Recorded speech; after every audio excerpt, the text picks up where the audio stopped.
Welcome to the Mystical Arts Academy Business Spotlight, where we shine a light on you, your services, and your business. On our Mystical Arts Facebook page and website, we're creating a space where you'll find resources for anything and everything spiritual, metaphysical, paranormal, mystical, and supernatural. We've guided meditations, one-to-one tarot and mediumship readings, courses, lectures, and coming in 2025, even retreats. We hold regular Zoom sessions where you can come and ask questions, improve your knowledge and skills, and even make new friends. So let's get started.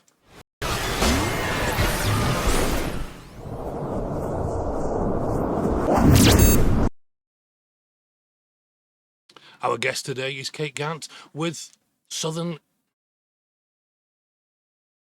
Sorry, I'm thinking ahead. Tell you what I'll do, I'll go back to the intro video because I can cut it out. It'll fade to black and then I'll edit it out as well, rather than going through it all again.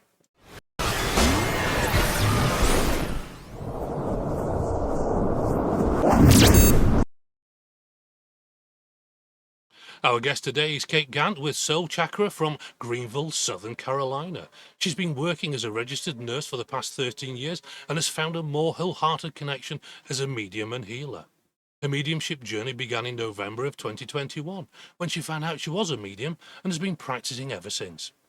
This journey has taken her to study at the Arthur Findlay College in the UK and assisted others with healing, including spiritual healing and Reiki therapy. So let's give a big warm welcome to our very special guest, Kate. Thank you so much. Hi, how are you? I'm wonderful. How are you, Steve? Not bad for it's a Thursday today, isn't it? We're recording this on a Thursday. It's good. The weather's been pretty good in the UK for me anyway. I don't like it too much. What's it like in Southern Carolina for the weather? It is very warm. It's been in the 90s. It just rained last night, so it finally cooled off a little bit. But so it's upper 70s today, Fahrenheit. Yeah. Well, we use centigrade here, so it's probably not too bad, I suppose, 70s. So tell us a little bit about yourself. Tell us about your journey. So interesting. So I am in my 40s, and my journey actually began just a few years ago in 2021. We had a friend of ours who was a tarot card reader, and she actually had said that I was a medium. Having not had any interest in it myself that I was aware of, my development kind of unfolded from there. And so having not ever done it before, I'm in the Bible Belt where I live. There's no spiritualist churches or anything. So I ended up going on Facebook to find support groups to practice. No idea what I was doing. And I was just encouraged to do that. Well, the moderator of one of the groups had randomly had a conversation with me, and she said, "Hey, when is your first practice?" And so she reached out to me about 10 minutes before and called me on the phone. And she knew how nervous I was. I had never done it before. And she said, "You're going to read for me, now go." And it was that moment that I wasn't in my head, and I did it like I had done it 10 times before. And so from there, my development kind of started unfolding. I got in my head a lot after that, but that was just encouragement that, yes, this is the path I'm supposed to be on. Yeah, yes, you do get in your head a lot, don't you? That's one of my biggest problems. I don't practice enough, and then I start doubting myself. So yeah, it's one of the biggest problems, isn't it? But certainly with mediumship development. And you're doing evidential mediumship as well. So tell us a little bit about that. So Evidential, I have been to the Arthur Findlay College twice now, and that's kind of, I guess the UK version of mediumship is kind of what I prefer. And so it's just where I've had my mediumship development. It's just providing evidence and just having substantial information for those that really need to know that their loved ones are around them.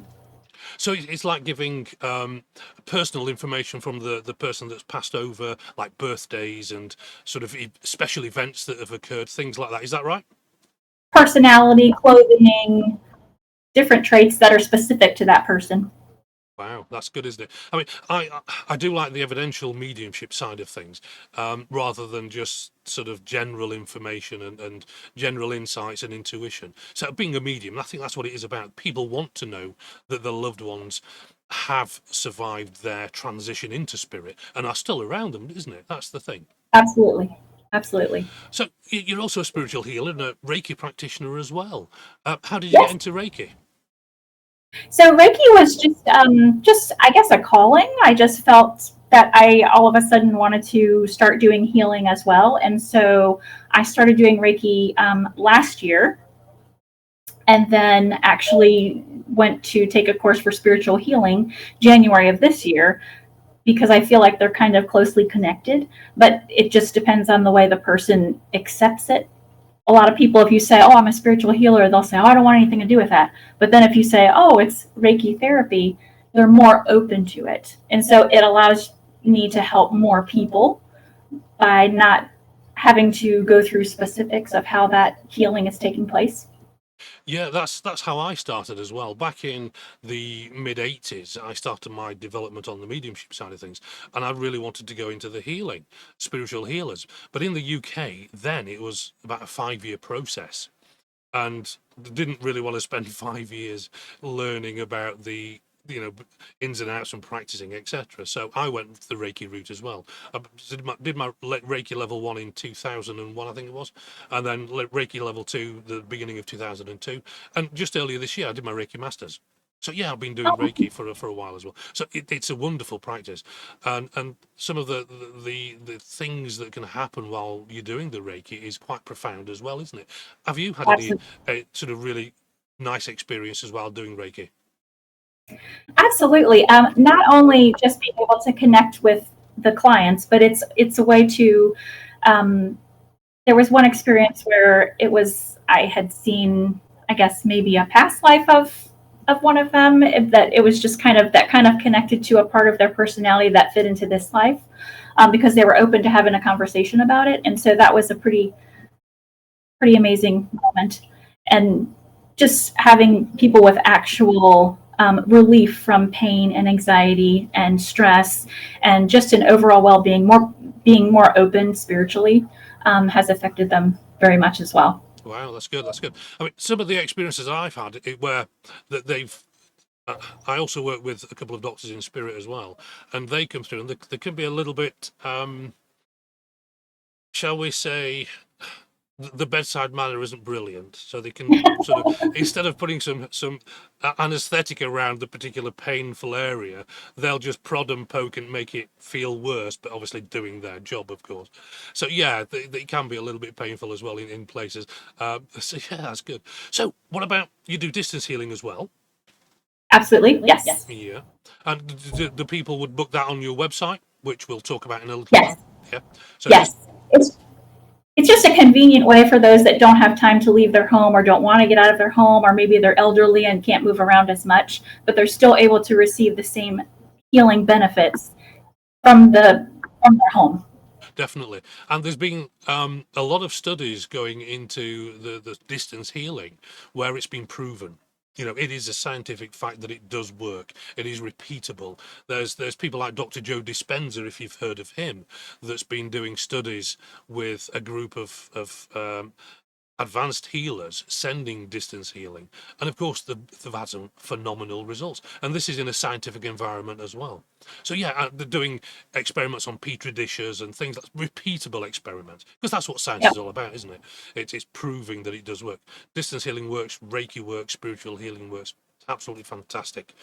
So tell us about your time at Arthur Findlay College. That's a place that I really want to go to. But and it's not that far from, in the UK. We're about 600 miles from head to toe, so it's not far. And I'm in the middle, so it's about 300 miles for me, which is not a big distance at all. But us as UK people, we tend to stop in the area that we're born in or living in, and we tend not to travel a great distance. So, what was it like at Arthur Findlay College? So, first of all, I had never been around other mediums, being in the South.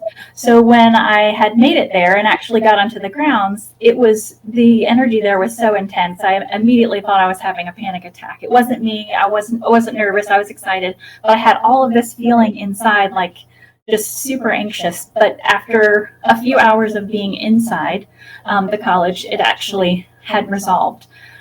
Just being able to be around. The uniqueness of the building of the college, how everything is kept pristine, and you can actually sit on their couches that have been there for years and years and years. You can look at the paintings. Everything was absolutely amazing. the fact that you could just have conversations and work on your mediumship with just in a world of mediums without outside distractions. There weren't any TVs, so kind of you were just like in it, like from 9 in the morning until 9 at night, up, and except for a few nights when you had service or you needed a break. It was just phenomenal. It was a life-changing moment. Yeah, yeah. The reports that people have had that I've spoke to that have been there and taught there and have been had sort of tuition there as well. It's been profound, isn't it? I mean, the energy is another thing. I'm quite empathic as well, and I do pick up a lot of energy from the surroundings. So going into places like department stores and things where it's a fairly busy day, I have to sort of protect my energy field and make sure that I'm not getting picking up the other people's energies, which is a problem in places like that because you don't know the negativity side of it. But Arthur Findlay College, that's a totally different experience, isn't it? That's absolutely, yeah, that's wonderful. So Soul Chakra or chakra is, do you pronounce it chakra or do you prefer chakra? Either. I say chakra, but you can say chakra. I'm a bit of a up and down. I don't quite know which is the correct word. Some people say yes, it's chakra. Other people say it's chakra, and it's potato, as we say in the UK. Yeah, tomato, and all that. Exactly. So when did you start your business? When did you? Are you still nursing as well, and you're doing this as a Yes. part-time work as well? So when did you start your website and your business? October 1st was when I opened an office. It's kind of when I publicly came out, and then I just haven't looked back from there. Wow, that's good. So your new business, looking for new clients, of course, which is what we're trying to do. Spotlight yourself to help bring in more visitors to your website and clients, etc. We'll put the link up later on, and it'll be in the link on our YouTube page and all the places that we post this video. So keep an eye on that. It's a nice website as well. I've had a look earlier on. It's very, very nice. Some good information on there. Thanks. Anything you want to say about your website before we carry on with a few more questions? No. No, okay, that's fine. It's not a problem. So I was going to say what inspired you to start your business, but obviously it's the love for wanting to help people, I assume. Is that right? Absolutely. So I've been a nurse since 2010, and I always love to just give to others, help others. But after a while, it was kind of wearing on me, just being around the same kind of patients. And so my heart was really called, my soul was really touched when I was able to do mediumship, and it was a way that I was able to help others that wasn't physically taxing on me and my body. So I felt that I would be able to do that longer and help more people, and also maybe even teach and open them up to experience, all the possibilities that there is. Yes, of course. I mean, my day job is IT, information technology, and I've been doing that for 40 years as well. Pretty similar to my interest in metaphysical, supernatural, etc. Although that's been going on a lot longer, about 45 years now. So I was going to say, what's the most fulfilling part of your work? But of course, it is the healing side of things, isn't it? And helping other people. That's what I feel. So have you had any? Go for it. So I feel it is the healing, but also it is every time that you give someone a reading, or if you do a group reading and someone's in there, it's their soul has been touched forever. They're never going to be the same, whether or not they want to pursue anything in that or be open. But I feel like aside from healing, just the profoundness of being able to realize more, how much more there is, instead of living in a box or thinking you have to do this and that to get, into the organized religion sections of wherever they teach. Just, I feel a way to help people be the best version of themselves while they're here. And that's really what makes me feel so drawn to it. Yeah, that's beautiful, isn't it? I mean, one of the issues that I get with my day job is it is draining, and you're coming across people that are having issues and problems and frustrations. And because I'm quite empathic as well, you're picking up on that frustrations all the time, and it is draining. And I'm assuming it's the same when you're in nursing as well. You're around people that need the healing, that again feeling stressed and under the weather, not feeling at the best. So that's going to be draining as well for you, which is what we mentioned. So yeah, Right. I think when I do go onto the spiritual side of things, like doing this business spotlight and doing my other work as well, because I do distance healing and tarot reading and mediumship reading and the whole gamut of things, and I don't find that draining at all. I find it Right. uplifting, isn't it? I mean, Yes. yeah, yeah, it is so powerful, the energy that we can pull from the universe. And you mentioned about sort of getting pulled into religion and things. We're not being told the whole truth, and I think it is Right. coming out slowly. But Absolutely. I mentioned in one of the other podcasts the fact that everybody nowadays is on the phone, or the younger generation are always on the phone, and they're not looking around and seeing the beauty of the world, and Right. it's such a shame. But people like us that are getting out there and are making a difference and bringing new knowledge to the masses, I think it is going to really, really help. So yeah, that's absolutely fantastic. So while doing your healing and things, have you had anything unexpected happen? Um, Aside from what my clients have said, just this feeling of like you had said earlier, the pain just kind of getting worse before it gets better, and then subsiding, and then just feeling like they're kind of on one of those massage tables where the air is going all the way down and back up, and so I guess they're really responsive to the energy, um, and just I guess afterwards I feel so much better as well as the one giving the healing. It's, as you know, we receive it as well, and so just that beautiful, I don't know, resetting inside just Yeah, feels amazing. yeah, definitely. I mean, there is something. There's a lady called Lynn McTaggart who I follow. I follow quite a few people. Have you heard of Lynn McTaggart? Well, No. she does intention experiments and intention healing, which totally disregards any sort of spiritualism or any religion whatsoever. So she keeps everything sort of fairly scientific, and she's pretty good. And she calls it the rebound effect. So I call it sympathetic resonance, in effect. So we're raising our vibration as healers, and because we're raising our vibration as healers, we're then allowing more positive, higher vibrations to go to our clients to help with their healing problems. But we're also raising our vibration as well, which then Yeah. benefits us because we're also receiving that same loving, extra higher vibration, if that makes sense. So yeah, we certainly do get the rebound effect, and we do get self-healing from that. And again, that's quite profound as well, isn't it? Just by changing our thought patterns, we can change our state of being. We can change our health as well as the health of other people. And of course, all healing is self-healing, even though we're allowing and giving out the distance healing. It is the recipient that's doing the healing themselves. We're just facilitating and helping them raise their vibration to allow for renewal and regeneration, I suppose. Absolutely. Yeah. Okay. So let's go with a fun question. If you could have dinner with a spiritual teacher, dead or alive, who would it be? Gordon Higginson. Oh wow, yeah, of course. From Arthur Findlay College, he set the Arthur Findlay College up, didn't he?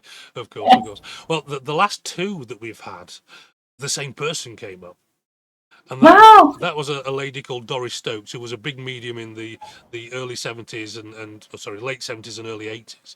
So yeah, she was. That was quite surprising. I was hoping you would say the same, but it doesn't matter. Yeah. No, Arthur Higgins is absolutely fantastic, isn't he? Okay, so who's your spiritual crush? Who do you follow with a passion that you think, oh, I'd really like to meet them? So somebody that's alive. Do you have one? That's alive.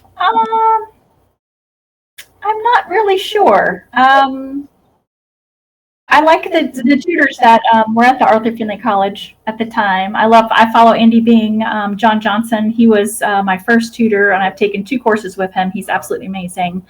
And Sharon Harvey, love her. I took a trance mediumship class with her. And as far as new ones, I guess my life is so busy I haven't reached out to find new ones, but I know that there are there. So what about the personality mediums, sort of like your John Edward, Teresa Caputo. Do you follow any of those?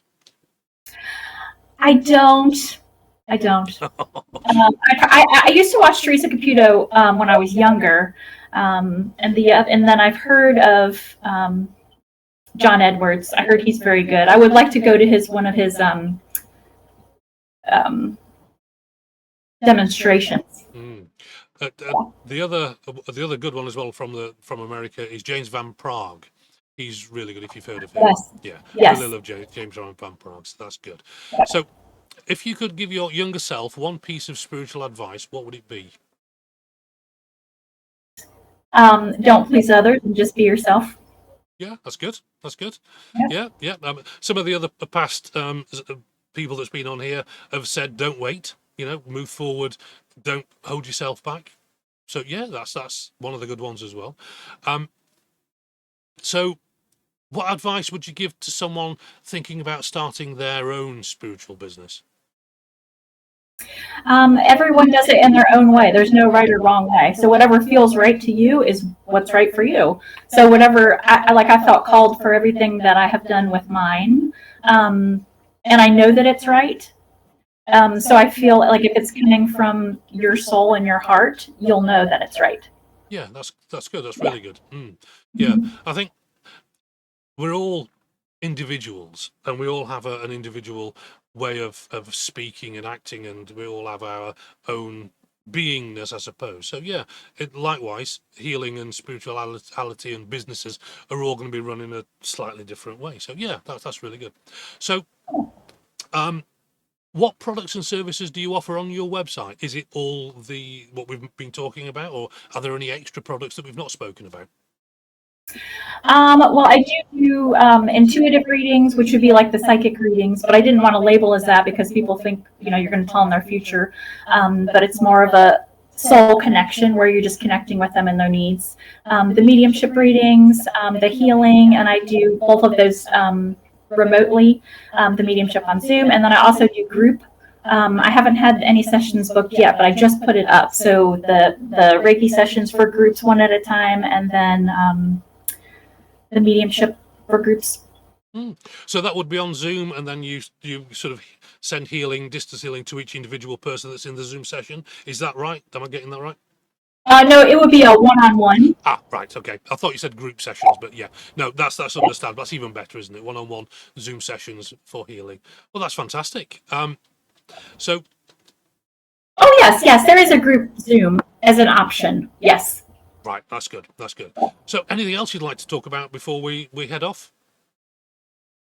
I think that's it. Okay. Just encourage people to just be the best version of themselves and do what feels right. Yeah, that's good, isn't it? That's good. That's good. Yeah. Oh, do you do any events or anything like that? Not yet. That's something in the pipelines. Yes. Yeah, definitely. Okay. Well, it's been a pleasure. Really, really enjoyed talking with you. Thank you for being on our business spotlight, and we'll see you soon. Thank you again. Thank you so much for having me. Thanks. Bye for now.